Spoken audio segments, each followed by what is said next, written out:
Muito bem, queridos, abra sua Bíblia em 2 Crônicas, capítulo 20. 2 Crônicas, capítulo 20. Se você não conseguir achar, vai ser projetado aí o versículo 12, e depois, durante a mensagem, nós vamos tratando de outros versículos. Então você deixa a Bíblia aberta, é importante você acompanhar o que estamos falando aqui, não é? Então é muito importante. 2 Crônicas, capítulo 20, verso 12. Eu acho que podemos ler juntos, hein? Vamos lá, aqui, ó, nessa tradução aqui, vamos lá? Ó nosso Deus, acaso não executarás o teu juízo contra eles, porque em nós não há força para resistirmos a essa grande multidão que vem contra nós. Não sabemos o que fazer, mas os nossos olhos... Vamos repetir essa última parte aí? Não sabemos o que fazer, mas os nossos olhos estão postos em Ti. Amém, queridos? Muito bem. Com certeza você já passou ou vai passar por situações que o português chama de eufemismos, que diz assim: estou no mato sem cachorro. Já ouviu essa expressão? Já. Estou num beco sem saída. Estou, para aqueles que gostam de sinuca, numa sinuca de bico. Não tem saída. Às vezes até tem, né? Nesses casos aí, tem profissional aí que é bom mesmo. O que quer dizer essa expressão? Estou enfrentando um problema muito difícil e que eu não vejo solução. Eu não vejo saída para ele. Eu não sei o que fazer para resolver isso. Já tentei de tudo, já fiz de tudo, mas as minhas forças, o meu limite já chegou. Não sei mais o que fazer. Ou então, não há mais recursos humanos. Muitos casos assim, irmãos. Não há mais recursos humanos. É uma causa perdida. Não tem mais jeito. É impossível. Coisas assim acontecem conosco, irmãos. Chegamos às vezes a situações assim. Mas você, quando começa a estudar a Bíblia, nós vamos observar que há muitos casos assim. Isso aconteceu com muita gente, em muitas situações, e houve saída, houve solução. Houve intervenção divina. No caso aqui que nós estamos tratando, aconteceu com o rei Josafá. Ele estava praticamente encurralado, Jerusalém, pelos inimigos terríveis, medonhos, os moabitas e amonitas.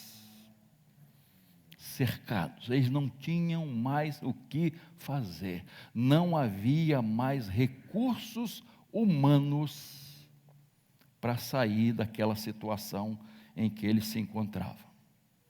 Quer dizer, o exército inimigo ia varrer Jerusalém do mapa. Seria uma destruição total, uma tragédia anunciada, inevitável. E não havia saída. Fazer o quê? Nós não temos como lutar e vencer esse grande exército que nos cerca. E aí, queridos, Josafá, esse rei, tomou 4 atitudes importantes. 4 atitudes que eu creio que realmente o que nós precisamos fazer. Se estamos numa situação dessa, se enfrentamos uma situação dessa, se estamos tendo uma causa perdida, impossível, se não vemos recursos humanos aqui na palavra de Deus. Irmãos, nós estamos examinando a palavra de Deus.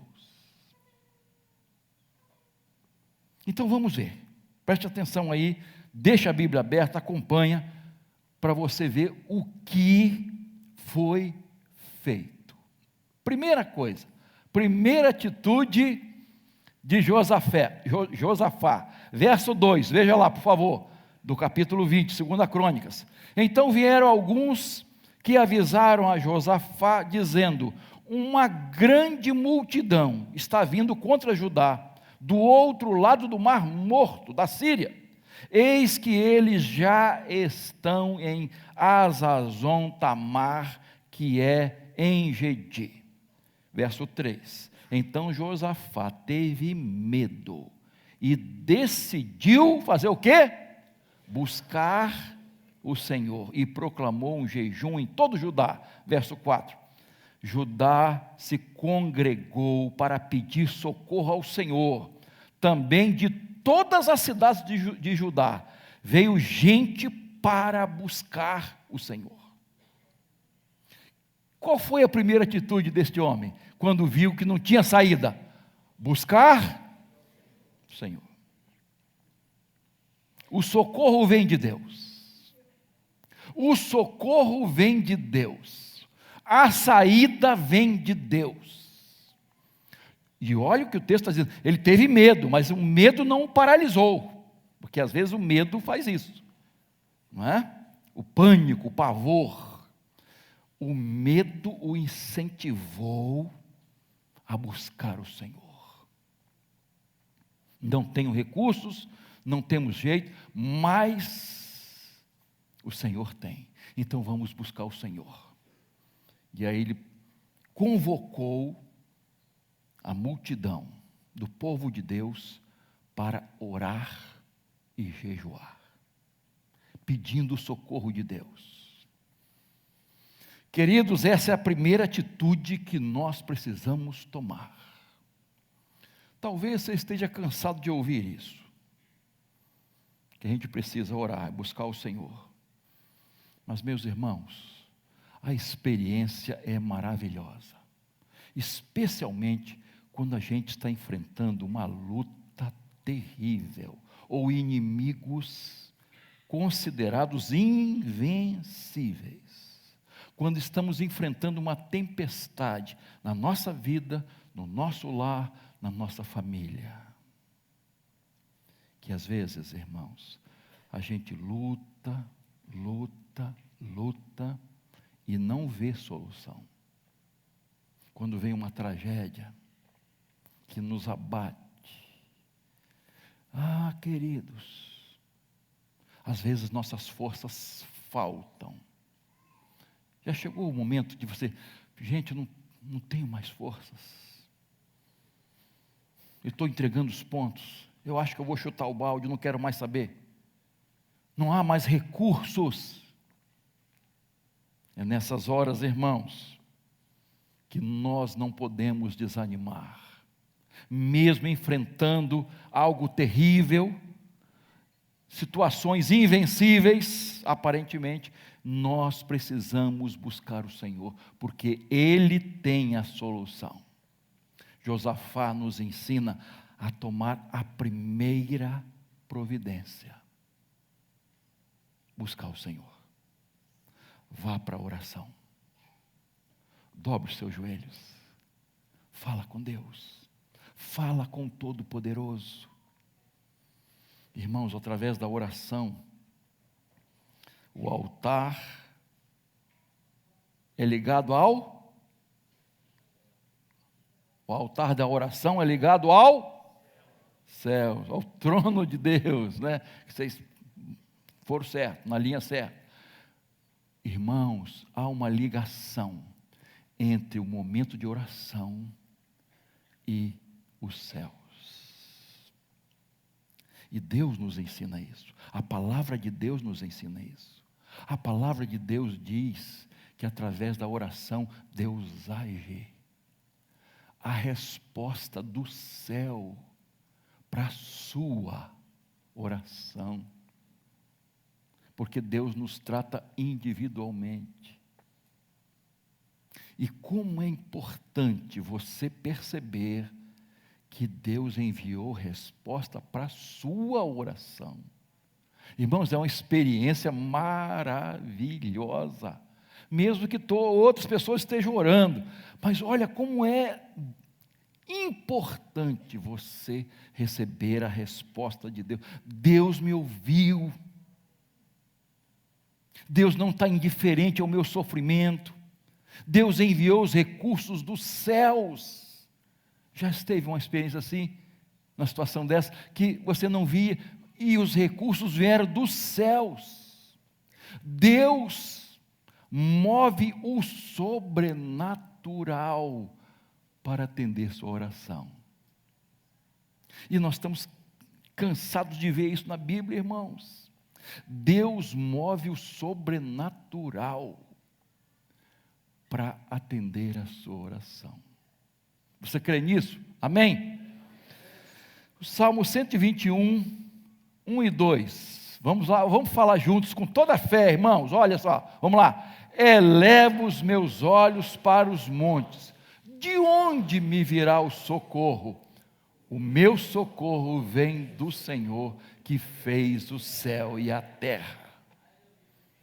Irmãos, o meu socorro vem do Senhor. Você precisa crer nisso, meu irmão. Salmo 46, 1, que todo mundo conhece. Vamos falar juntos. Deus é o nosso refúgio e fortaleza. Socorro. Olha só que coisa maravilhosa. Você crê nisso, meu irmão? Ele é o nosso refúgio e fortaleza. Socorro presente na hora que estamos enfrentando tribulações, lutas, dificuldades. Acabar os recursos humanos, então aí começam os recursos de Deus. Nós precisamos crer nisso, irmãos. Nós sabemos disso, irmãos. Mas Deus gosta de causas impossíveis. Quando nós recorremos a Ele. Quando nós recorremos a Ele. E é do trono do Todo-Poderoso que vem a resposta. Deus ouve a sua oração. E o que eu acho interessante na Bíblia, que o próprio Deus nos incentiva a orar assim. A própria palavra de Deus nos incentiva a orar assim. Olha só, Jeremias, telefone de Deus, como é que é? Jeremias 33, 3. Vamos juntos? Clama a mim e eu responderei.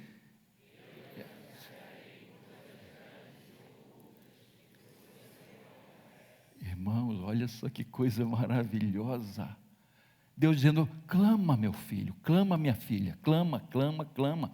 Eu vou te responder, eu vou te anunciar coisas maravilhosas. É Deus falando, irmãos. Isso aqui é a palavra de Deus, irmãos. Nós precisamos crer. E depois, mais adiante, o profeta Jeremias diz assim, coloca sua boca no pó. Talvez ainda haja esperança. Coloca sua boca no pó. É Deus nos incentivando a buscar solução nele. Quando não vemos saída, quando não vemos uma luz no fim do túnel, quando as coisas humanas chegam ao fim, os seus recursos, nós temos o recurso do céu. E Ele envia, queridos, os recursos lá do céu. Então, essa é a primeira lição que Josafá nos ensina. Segunda, continua lá no verso 6 agora. Quando tudo parece perdido, confie nas promessas de Deus.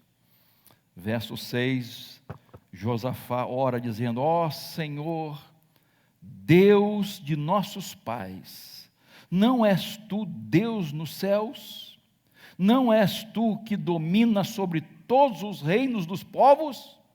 Na tua mão está a força e o poder, e não há ninguém, não há quem te possa resistir. Olha o verso 7. Ó nosso Deus, acaso não expulsastes os moradores dessa terra de diante do teu povo Israel, e não a deste para sempre à posteridade de Abraão, teu amigo? Olha só, irmãos, e Josafá continua na sua oração, falando do cuidado de Deus para com Israel, para com seu povo. E lá no verso 12, a parte B, ele diz assim: porque em nós não há força para resistirmos a essa grande multidão que vem contra nós. Não sabemos o que fazer, mas os nossos olhos estão postos em ti. Tem um mas, não tem o que fazer, olha, não tem jeito, mas nós estamos olhando para o Senhor. Nós estamos olhando para o céu. Os recursos vêm do céu. Irmão, isso aqui é uma declaração de fé. Meu irmão, minha irmã, isso aqui é uma declaração de fé. Você precisa declarar sua fé no Senhor.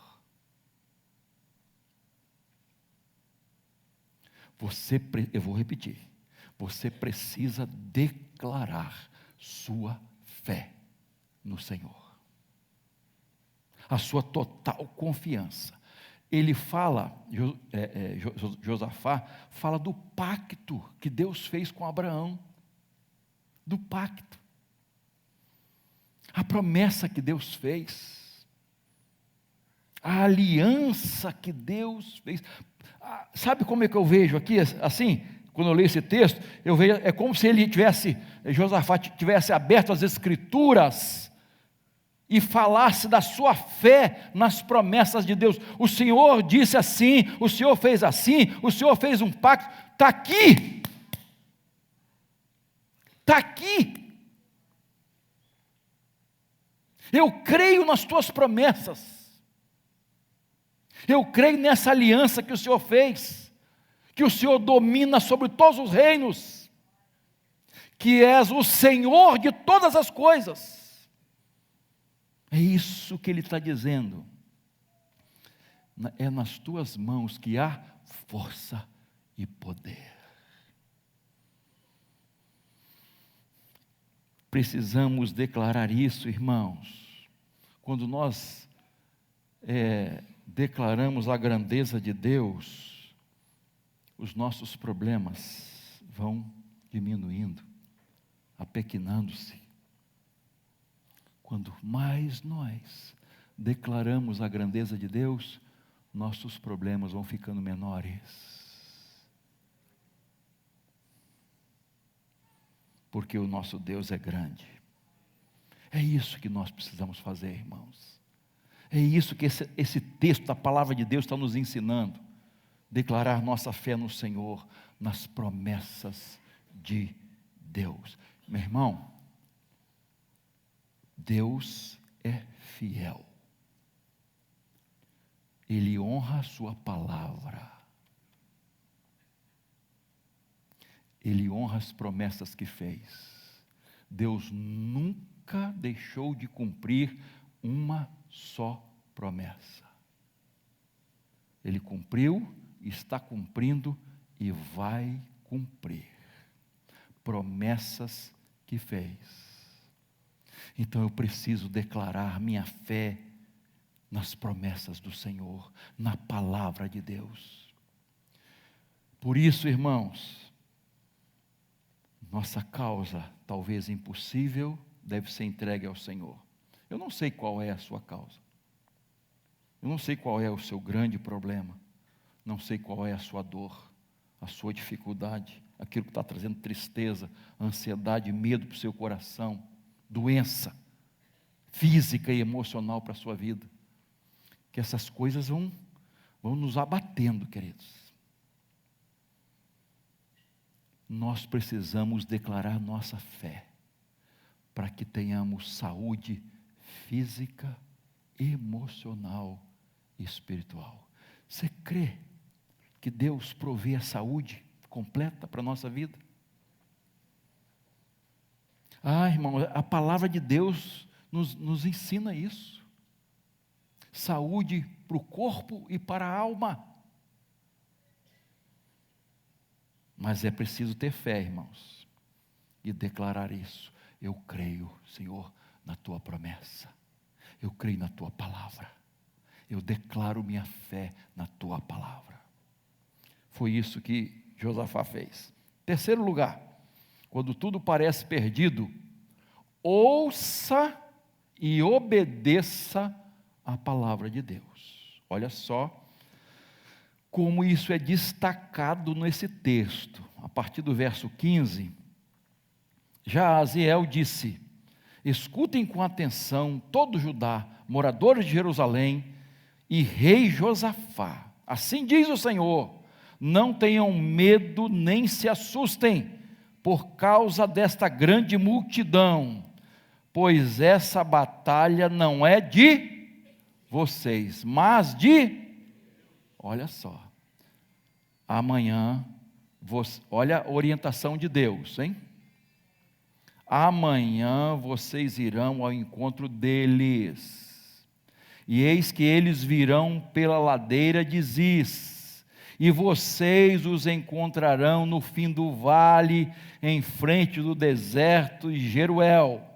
Verso 12, nesse encontro, vocês não precisarão lutar. Olha só, tomem posição, fiquem parados e vejam a salvação que o Senhor lhes dará, ó Judá e Jerusalém. Não tenham medo, nem se assustem. Amanhã saiam ao encontro deles, porque o Senhor está com vocês.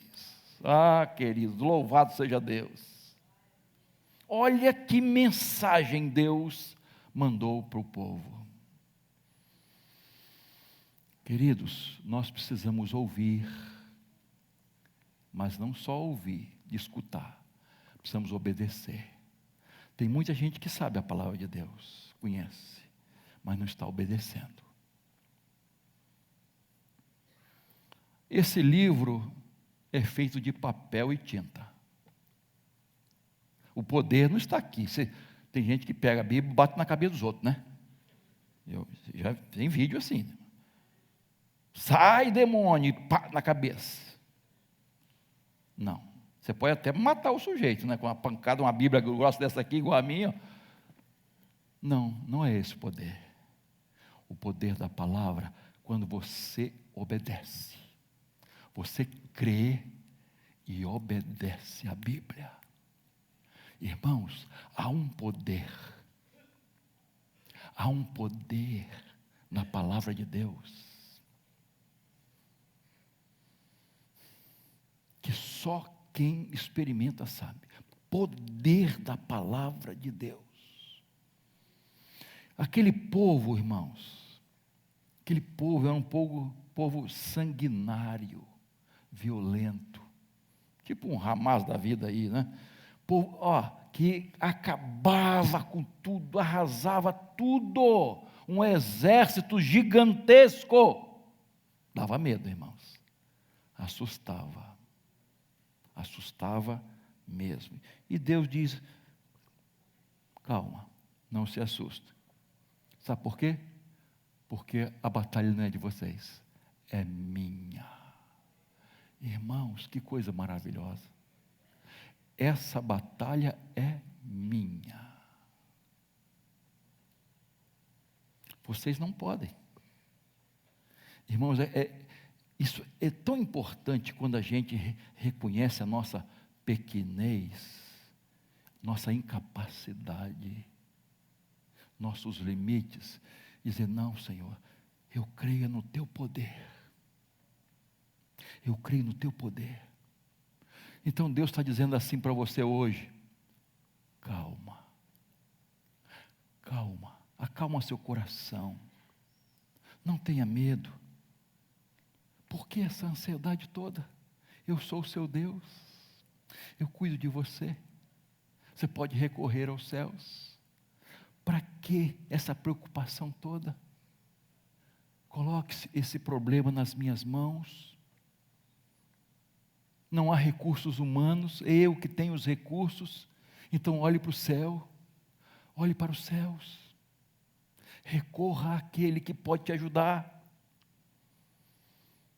É isso que Deus está falando, irmãos. Na caminhada de Jesus, um homem chamado Jairo foi pedir um milagre a Jesus. E aí, quando Jesus estava caminhando, ele disse assim: não incomode mais o mestre, seu filho morreu. Pode deixar o mestre aí, não incomoda mais ele. Ele já morreu. Ele já morreu. E o que Jesus disse? Jairo, não tenha medo. Tenha o quê? Fé. Já viu quando notícias ruins chegam? Ai, que tristeza. E acabou. Não tenha medo, tenha fé. Hoje eu falei de Maria, hoje de manhã. Uma mulher aos pés do Salvador. E a irmã dela, Marta, está nesse um dos episódios que eu abordei. E quando Jesus vai lá e Lázaro já estava sepultado Vamos lá. Senhor, já cheira mal. Isso é, tem alguma coisa para se fazer com um defunto em decomposição que cheira mal? O que Jesus disse para ela? Eu não disse a você, se você crer, você verá a glória de Deus.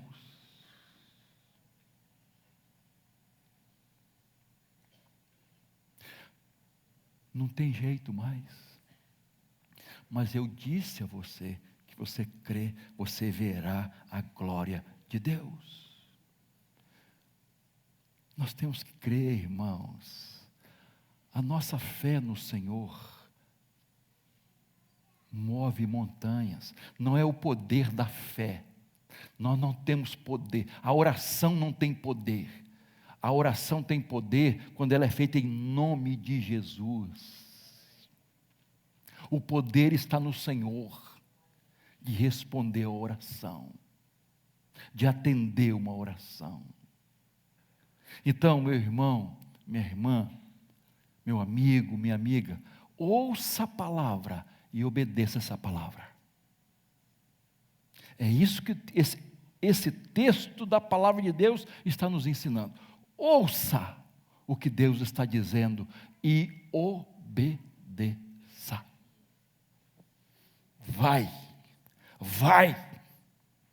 Vai obedecer. Mas Senhor, que loucura é essa? Que loucura é essa? Vai. Que nem o povo quando estava diante do Mar Vermelho, né? Vai. Marche.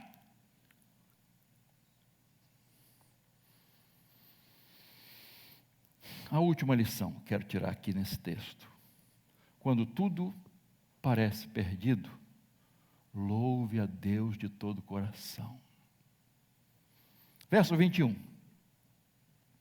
Depois de se aconselhar com o povo, Josafá designou os que deveriam cantar ao Senhor, vestidos de ornamentos sagrados, e marchando à frente do exército, deveriam louvar, dizendo: deem graças ao Senhor, porque a sua misericórdia dura para sempre.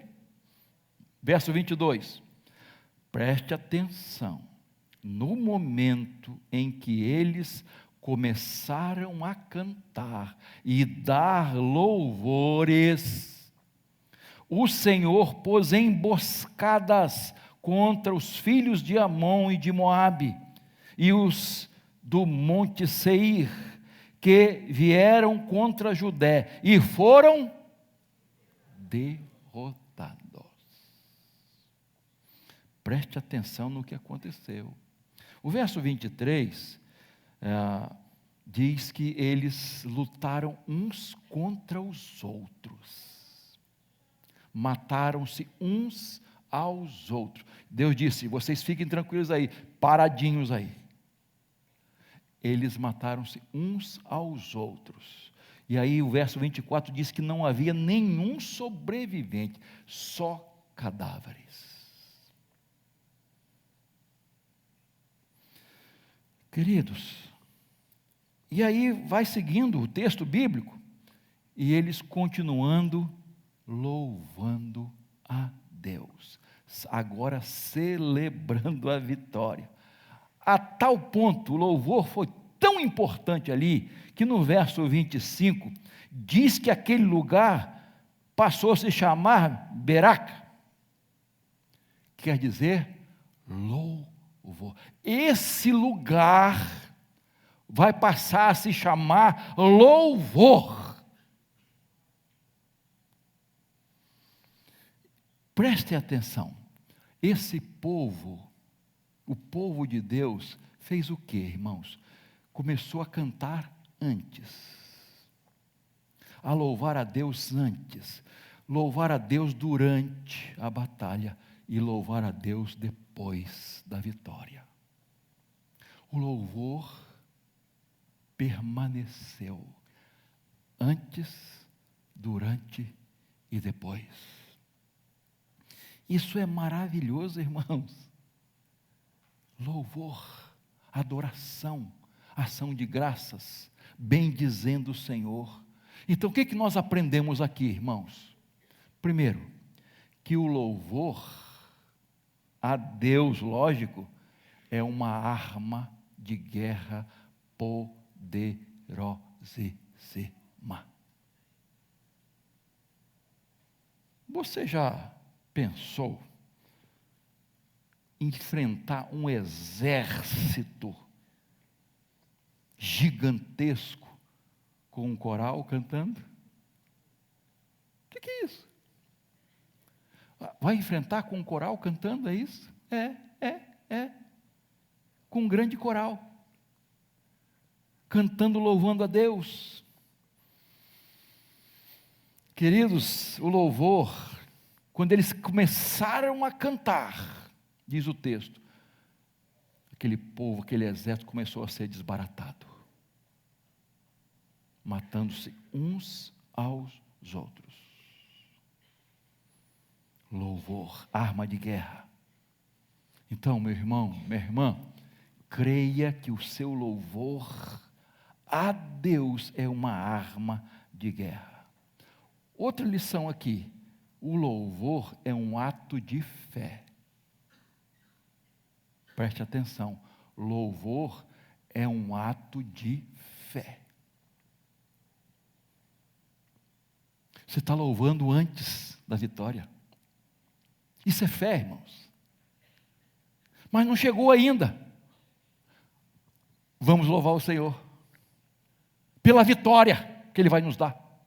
A certeza, a fé é o firme fundamento das coisas que se esperam e a prova das que não se veem. Isso é fé, irmãos.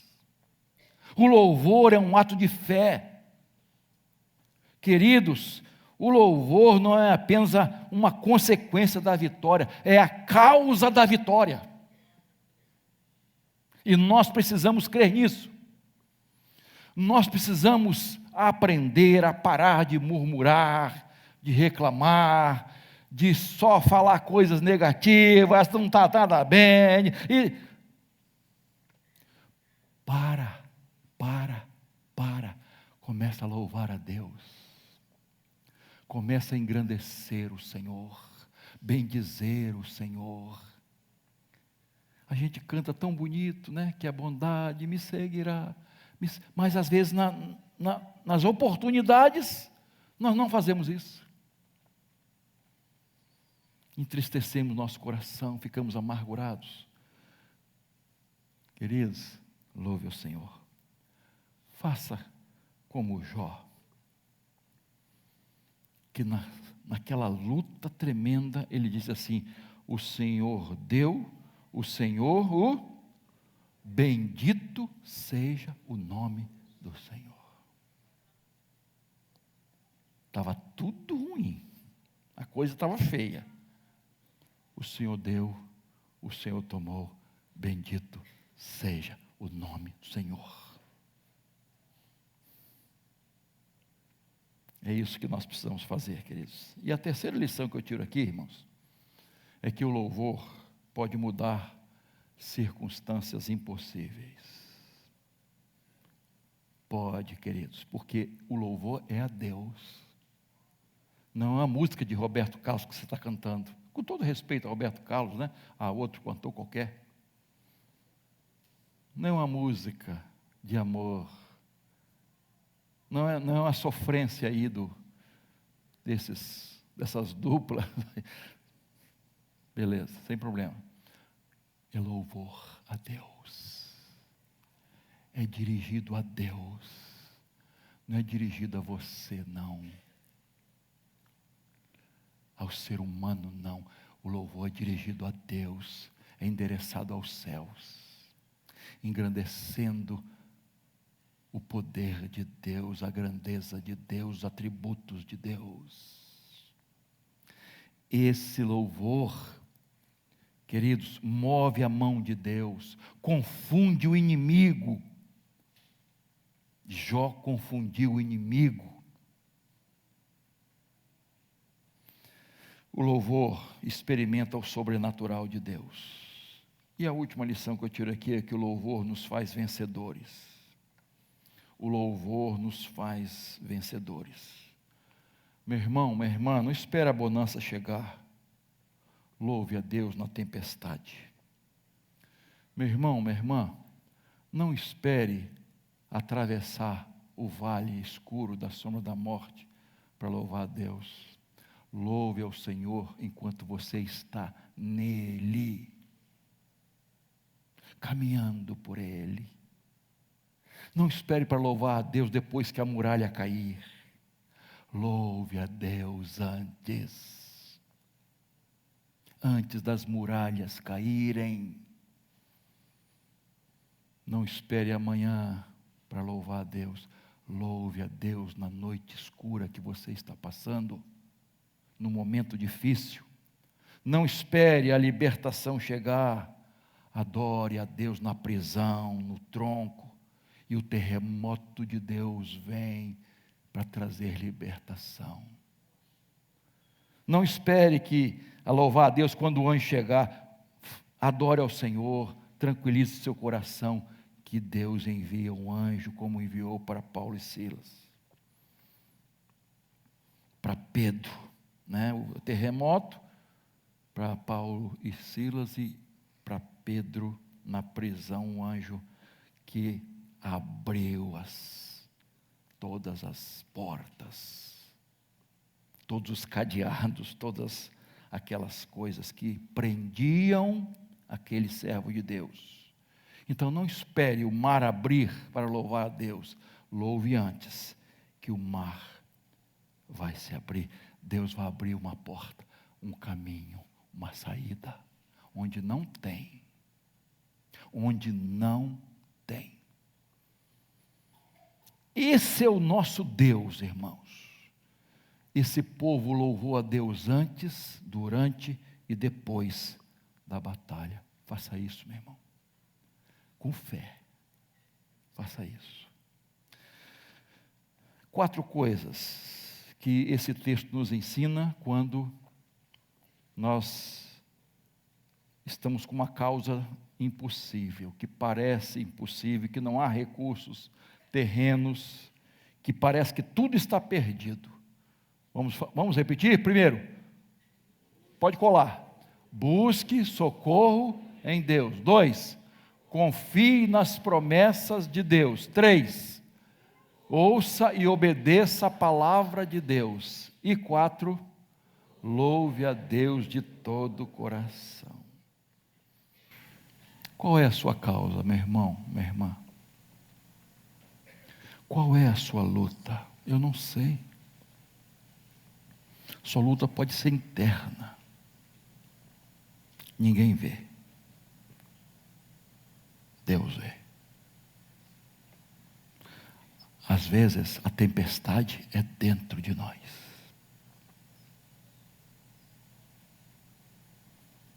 Mas às vezes a tempestade é nas circunstâncias da família, do casamento, dos filhos, do trabalho, da vida financeira.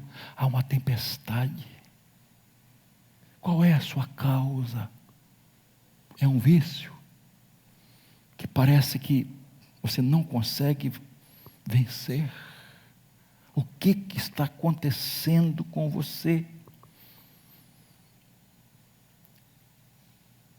Eu estou me lembrando de pessoas da minha família, dos meus familiares, lá de Vila Velha, Espírito Santo, que parece que não se converte, parece que é impossível. Estou me lembrando de sobrinhos em vícios que estão há anos e anos, e não conseguem se libertar. Parece difícil, parece impossível, mas não são. Eu não sei qual é a sua causa,